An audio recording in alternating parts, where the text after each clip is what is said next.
Red టీవీలో మీ వ్యాపార ప్రకటనల కోసం ఈ నంబర్ ని సంప్రదించండి. మేడం నమస్కారం. మేడం నమస్తే. మేడం పవన్ కళ్యాణ్ గారి ఉస్తాద్ భగత్ సింగ్ మూవీకి సంబంధించి ఒక గ్లిమ్స్ రిలీజ్ చేశారు డైరెక్టర్. అయితే ఈ గ్లిమ్స్ చూస్తే అందులో పవన్ కళ్యాణ్ గారి డైలాగ్స్ చూస్తే ఇది వైసీపీ పార్టీకి ఒక వార్నింగ్ ఇచ్చినట్లుగా కనిపిస్తుంది మనకు ఆ డైలాగ్స్ వింటుంటే. సో మీకు ఎలా అనిపించింది? మరి నిజంగా వైసీపీ పార్టీకి ఒక వార్నింగ్ ఇచ్చినట్టేనా? ఈ సినిమా పట్ల మీ ఒపీనియన్ ఏంటి మేడం? అంటే సినిమా కథ అంతా మనకు తెలీదు, కాకపోతే అది ఒక పోలీస్ స్టోరీ అని అర్థమైంది. అవును, కల్పించని నాలుగో సింహమేరా పోలీస్ అంటే అనే ఒక డైలాగ్ మనం విని విని విని ఉన్నాము. అయితే ఇప్పుడు ఈ సందర్భంగా ఆయన పార్టీ గుర్తు గురించి, ఆయన పార్టీని గురించి, ఆయన గురించి ఎన్నో అవహేళనలు చేశారు, ఎంతో ఎద్దేవా చేశారు. ఇంత అంత అని కాదు, మరి అంత ఎద్దేవా చేసినప్పుడు ఆయనకేంటంటే ఓ పక్క నుంచి ఏ విధమైన సంకేతాలు వస్తున్నాయి. అటు ఒక పక్క బీజేపీ, ఒక పక్క తెలుగుదేశం, ఇద్దరు తనకి చెరో పక్కన ఉన్నారు. ఇంకా నాకు దిగులేంటి అనే పరిస్థితిలో ఆయన ఉన్నాడు. ఆయనకి సమాజం నుంచి వస్తున్న సంకేతాలు కూడా అలాగే ఉన్నాయి.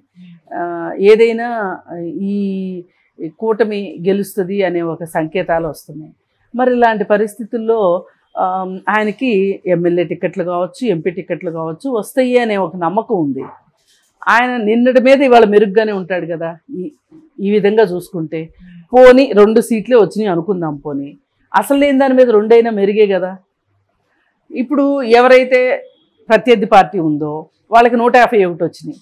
151లో నుంచి ఒక్కటి దగ్గర వాళ్ళు వెనక పట్టినట్టే కదా. ఈయన ముందుకే వాళ్ళు వెనక్కినే కదా. ఇప్పుడు ఈయనకైతే కనీసం ఎంత హీనపక్షం వేసుకున్నా కనీసం 21 సీట్లు పోటీ చేస్తున్నాడు. 21 సీట్లలో 10 సీట్లైనా రావా ఆయనకి? 0 నుంచి 10 సీట్లకు వచ్చాడు అనుకున్నప్పుడు మీరు 151 నుంచి మీరు ఇంకొక 2, 3, 4, 5 అది ఇది కాదంటే మీరు చెప్పినట్టు 101, 175 వైనాట్ 175 మీ డైలాగ్ ఉంది కదా, ఆ వైనాట్ 175 మీకైతే వచ్చేలాగా లేవు కదా. ఇప్పుడు ఈ 151కే దిక్కులేదు కనిపిస్తుంది, ఇంకా 175 ఏంటి? అందుకని వీళ్ళు కానీ ఎవరీపు వాళ్ళు చూసుకోవడం కుదరదు కాబట్టి పక్క వాళ్ళని ఎక్కిరిస్తూ ఉంటారు. పవన్ కళ్యాణ్ని ఎన్నో పరాజకాలు ఆడారు, ఎన్నో అసలు ఒక రకంగా చూసుకుంటే ఆయనకి 4వ పెళ్ళి అని ఆయన్ని ఒక రకంగా చిత్రవధ చేశారు. కానీ మహానుభావుడు దాని నుంచి కూడా బయటకు వచ్చి నువ్వే నా 4వ పెళ్ళాము అనేంత వరకు వదలలేదు. అసలు ఈ మధ్యకాలంలో రాజకీయాల్లో పేలిన అతిపెద్ద బాంబు ఏంటి అంటే అదే. ఆ ఒక్క మాటతోటి మొత్తం నోరు మూసుకున్నారు వైసీపీ వాళ్ళు, మొత్తం అందరినీ కట్టడి చేసేసాడు. మరి ఇలాంటి పరిస్థితులు మీరు రోజు రోజుకి మీరు వెనకబడిపోతున్నారు, మీ పరిస్థితులు దిగజారిపోతున్నాయి. మీకు అర్థమైనా అర్థం కాకపోయినా, మీరు దాన్ని ఒప్పుకున్నా ఒప్పుకోకపోయినా, అయినా కానీ మీరు పవన్ కళ్యాణ్ గ్లాస్ గురించి, పవన్ కళ్యాణ్ పార్టీ గురించి మీరు ఎక్కిరిస్తున్నారు. అందుకని ఇప్పుడు ఆయన ఏం చెప్పాడు, నా గ్లాస్ని ఎక్కిరిచ్చారు కాబట్టి మీరు నాకు తగ్గ సమాధానం నేను చెప్తాను అని చెప్పి ఇప్పుడు ఆ టీజర్లో చూపించింది ఏంటంటే నీ విలువ ఇంతే. ఇప్పుడు అతన్ని మొన్న పత్తుల సమయంలో ఇంతేనా, నీకు 1% కూడా లేదా, పావలా కళ్యాణం అని ఎక్కిరిచ్చారు కదా. అంటే ఇప్పుడు అంత పెద్ద తెలుగుదేశం పార్టీలో పొత్తు పెట్టుకోవడము అంటే అది చిన్న విషయం కాదు. అంటే పొత్తుకు ఒప్పుకుంటున్నారు అంటే ఇప్పుడు ఒక పెద్ద కంపెనీ చిన్న కంపెనీని విలీనం చేసుకోవడం వేరు, వాళ్ళతో కలిసి బిజినెస్ చేయడం వేరు. అట్లాగే విలీనం చేసుకుంటే ఓకే, కానీ ఎన్నికల పొత్తు అంటే ఇప్పుడు రేపు పొద్దున వీళ్ళిద్దరూ స్టేజ్ షేర్ చేసుకోబోతున్నారు. ఈ పార్టీ అధ్యక్షుడు ఈయన, ఆ పార్టీ అధ్యక్షుడు ఆయన అన్నంత ఈ పరిస్థితే కదా. అంటే నీకు ఎంత తక్కువ మంది ఉన్నా నువ్వు వేరే పార్టీ అధ్యక్షుడితో సమానం అన్నట్లే కదా. నీ బలం ఎంత అని చూడరు, నువ్వు పార్టీకి అధ్యక్షుడువా కాదా అని చూస్తారు. మరి ఆ పరిస్థితిలో చూసుకుంటే పవన్ కళ్యాణ్ మేము పోటాపోటీగానే ఉన్నట్లు లెక్క కదా.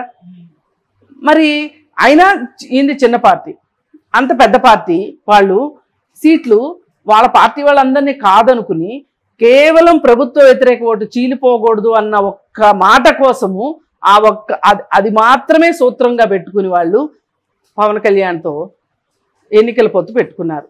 పెట్టుకుంటే ఈ ఇద్దరి పొత్తు చెడగొట్టడానికి వాళ్ళు ఎన్ని చెయ్యాలో, అసలు ఈ ప్రపంచంలో ఎన్ని మాయోపాయాలు ఉంటాయో అన్నీ చేసి చూపించారు.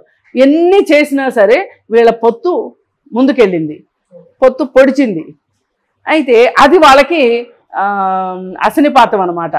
అందుకని చెప్పి ఎట్లయినా ఈ పొత్తుని చెడగొట్టాలి అని, నువ్వు ఒక నీ శక్తి ఇంతేనా, అంటే నీకున్న వాల్యూ ఇదేనా, నీ బతికింతేనా అన్నట్లు మాట్లాడారు.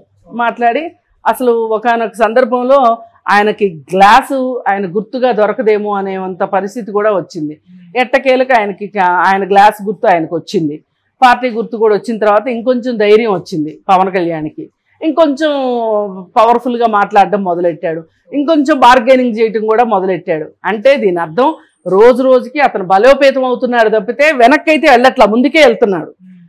అయితే మరి మీ పరిస్థితి చూసుకుంటే చాలా దారుణంగా ఉంది. నీ ఇంట్లో నీ చెల్లె తిడుతుంది, నీ అమ్మాయి తిడుతుంది, నీ బాబాయ్ భార్య తిడుతుంది, నీ బాబాయ్ కూతురు తిడుతుంది. ఇంతమంది నీకు వ్యతిరేకంగా ఉన్నారు. అయినా కానీ నువ్వు వేరే వాళ్ళందరినీ 4 పెళ్ళిళ్ళు 5 పెళ్ళిళ్ళు 66 పెళ్ళిళ్ళు అని చెప్పి నువ్వు మాట్లాడుతున్నావు. మాట్లాడి ఇంట్లోకి వచ్చేటప్పుడు అసలు ఎన్ని మీమ్స్ వచ్చినాయి ఈ 4వ పెళ్ళాం అనే విషయంలో. ఆ గుమ్మం దగ్గర నుంచొని ఉంటే పేర్లు చెప్పమన్నప్పుడు అది చాలా ఫన్నీగా ఉంది నిజానికి. కానీ రాజకీయాలు మరీ అంత ఫన్నీ చేయకూడదేమో అనిపించింది. కానీ అంత అవకాశం మీరు ఇచ్చారు.